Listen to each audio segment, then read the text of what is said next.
Hello, remember me? Some people call me Old Glory, others call me the Star Spangled Banner. But whatever they call me, I am your flag, the flag of the United States of America. Something has been bothering me, so I thought I might talk it over with you, because it's about you and me. I remember some time ago people lined up on both sides of the street to watch a parade, and naturally I was leading every parade, proudly waving in the breeze. When your daddy saw me coming, he immediately removed his hat and placed it against his left shoulder so that his hand was directly over his heart. Remember? And you, I remember you, standing there straight as a soldier. You didn't have a hat, but you were giving the right salute. Remember little sister, not to be outdone? She was saluting the same as you, with her hand over her heart. Remember? What happened? I am still the same old flag. Oh, I have a few more stars now, and a lot more blood has been shed since those days long ago. But now I don't feel as proud as I used to. When I come down the street, you just stand there with your hands in your pockets, and I may get a small glance, but then you look away. Then I see children running around and shouting. They don't know who I am. I saw one man take off his hat. Then he looked around and saw no one else with their hat off, so he quickly put it back on. Is it a sin to be patriotic now? Have you forgotten what I stand for and where I've been? Anzo, Normandy, Guadalcanal, Iwo Jima, Korea, Vietnam, and the Persian Gulf. Take a look at the Memorial Honor Roll sometime. Note the names of those who never came back. They died to keep this republic free, one nation under God. When you salute me, you are actually saluting them. Well, it won't be long until I'll be coming down your street again. So when you see me, stand straight, place your hand over your heart, and I'll salute you by waving back. And I'll know you remembered.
The VFW Rangers would like to thank you for joining us today. Today we are going to learn about the American flag. Just a simple piece of colored cloth, sewn together in red, white, and blue design. A piece of cloth that of itself does nothing more than hang or blow in the wind. Each flag does not only represent its own history, but that of every flag that has flown before it. To many millions of people throughout our nation's glorious history, it has stood tall, standing as a monument of freedom for all Americans. Men and women have given their lives for it, fought for it, cried for it, and revered it as a symbol of the greatest country on earth. Books, songs, and poems have been written for it, and our national anthem was inspired by it. Each day our children are encouraged to pledge their allegiance to it. And whenever it is raised or passes by, we all place our hands over our hearts or salute it. It stands for the freedom we all share and the pride and patriotism we feel for our country. As we know, America became a nation in July 4th, 1776.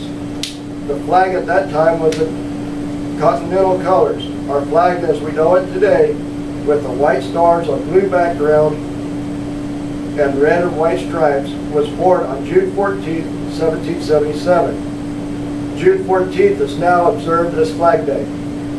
Who was the designer of our first flag? History would have us believe that George Washington designed our flag. In fact, the designer of our first flag was a Navy flag designer named Francis Hopkinson. History would also have us believe that Betsy Ross had sewn our first flag, when it was in fact sewn in the Naval Flag Shop, of which Betsy Ross did work, but there is no evidence that she was the one that actually had sewn the flag. The flag was designed for use by Navy as an ensign for our ships to be identified when sailing into foreign ports, as is the law of the sea. There were many designs at the time, but all had 13 stripes, 7 red, 6 white, and 13 stars on blue background.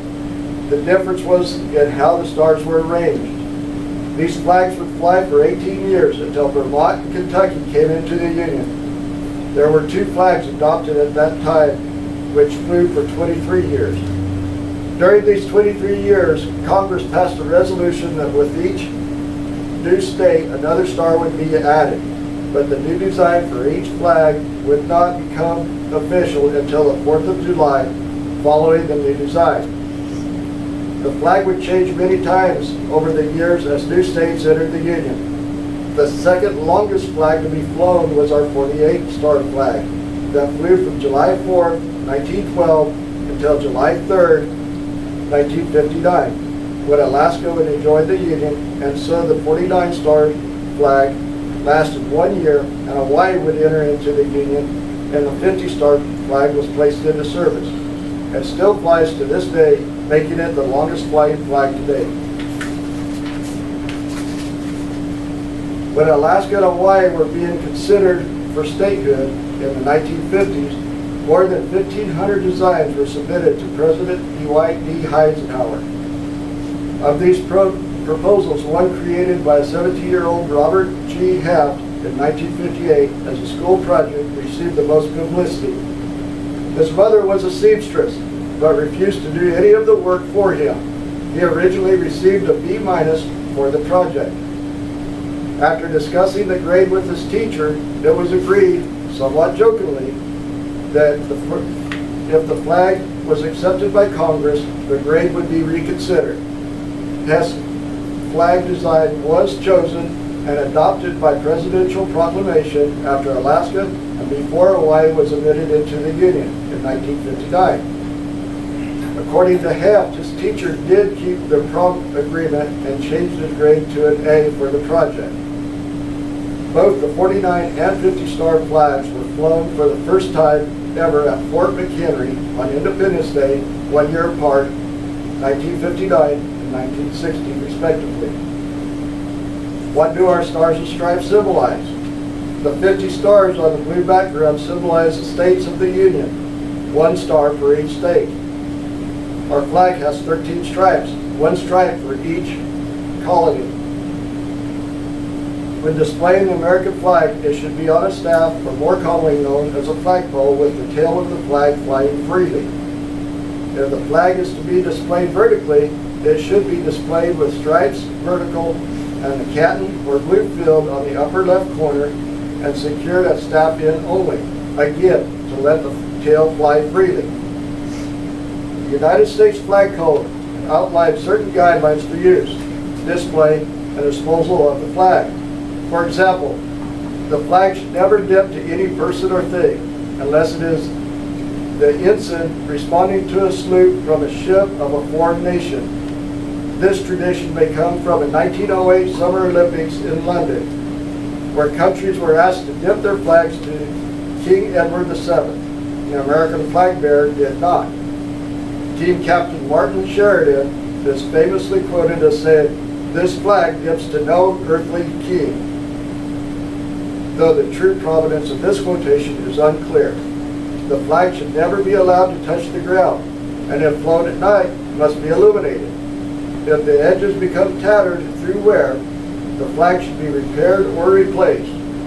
When a flag is so tattered that it can no longer serve as a symbol of the United States, it should be destroyed in a dignified manner, preferably by burning.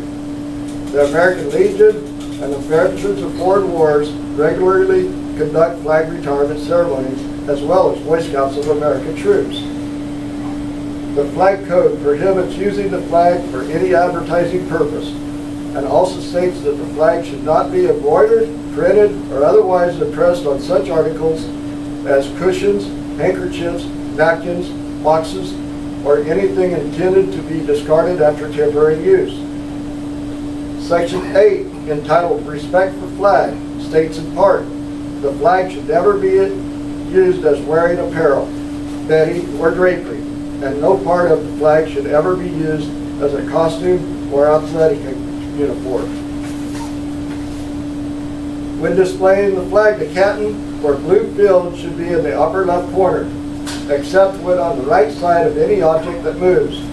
The canton is towards the front of the object, as if the flag were streaming backwards from its hoist as the object moves forward.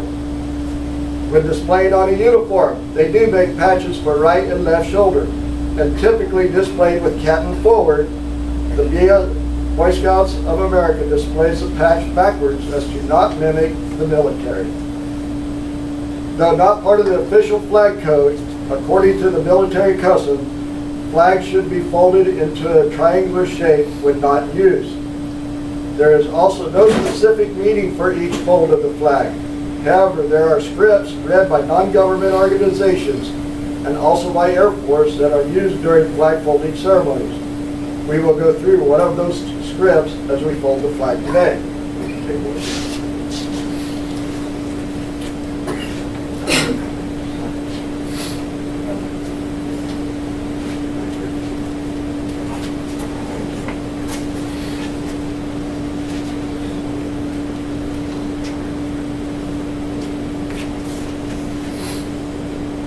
When folded correctly, the flag will have 13 folds. The first fold of our flag is a symbol of life. The second fold is a symbol of our belief in eternal life. The third fold is made in honor and remembrance of veterans departing our ranks who gave a portion of their lives for the defense of our country and attain peace throughout the world. The fourth fold represents our weaker nature, for as American citizens trusting in God, it is to Him we turn in times of peace as well in time of war for His divine guidance. The fifth fold is tribute to our country, for in the words of Stephen Decatur, our country in dealing with other countries, may she always be right, but is still our country, right or wrong. The sixth fold is for where our hearts lie. It is with our heart that we pledge allegiance to the flag of the United States of America, and to the republic for which it stands, one nation under God, indivisible, with liberty and justice for all. The seventh fold is a tribute to our armed forces, for it is through the armed forces that we protect our country and our flag against all her enemies, whether they be found within or without the boundaries of our republic. The eighth fold is a tribute to one who entered into the valley of shadow of death, that we might see the light of day, and to honor Mother, for whom it flies on Mother's Day. The ninth fold is a tribute to womanhood, for it has been through her faith, their love, loyalty, and devotion that the character of men and women who have made this country great has been molded. The 10th fold is a tribute to the Father, for He too has come, given His sons and daughters for the defense of our country since they were first born. The 11th fold in the eyes of Hebrew citizen represents the lower portion of the seal of King David and King Solomon, and glorifies in their eyes the God of Abraham, Isaac, and Jacob. The 12th fold in the eyes of Christian citizen represents an emblem of eternity and glorifies in their eyes God the Father, the Son, and the Holy Spirit. When the flag is completely folded,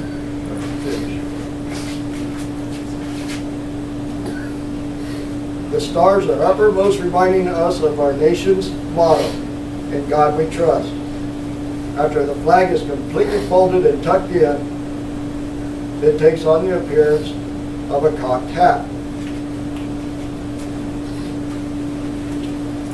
Ever reminding us of the soldiers who served under General George Washington and the sailors, Marines who served under Captain John Paul Jones, who were followed by their comrades and shipmates in the armed forces of the United States, preserving for us the rights, privileges, and freedoms we enjoy today.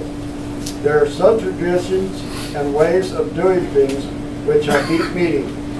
You will see many flags folded in your life, and now you will know why. I'll bring this to a close with a poem from our flag. I was born on June 14, 1777. I am more than just a cloth shaped into a design. I am refuge for the world's oppressed people. I am the silent sentinel of freedom. I am the emblem of the greatest sovereign nation on earth. I am the inspiration for which American patriots give their lives and fortunes. And I have led your loved ones into battle from Valley Forge to the steaming trenches, jungles of Vietnam. I walk in silence with each of your honored dead to their final resting place beneath the silent white crosses, row upon row. I have flown through peace and war, strife and prosperity, and amidst it all I have been respected. My red stripes symbolize the blood spilled in the defense of this glorious nation. My white stripes signify the burning tears shed by Americans who lost their loved ones. My blue field is indicative of God's heaven under which I fly. My stars clustered together unify 50 states as one for God and country. Old Glory is my nickname, and proudly I wave on high. Honor me, respect me, defend me with your lives and your fortunes. Never let my enemies tear me down from my lofty position, lest I never return. Keep alight the fires of patriotism. Strive earnestly for the spirit of democracy. Worship eternal God and keep His commandments, and I shall remain bulwark of peace and freedom for all people. The VFW Rangers Color Guard would like to thank you for watching. Please stand and join me in the Pledge of Allegiance.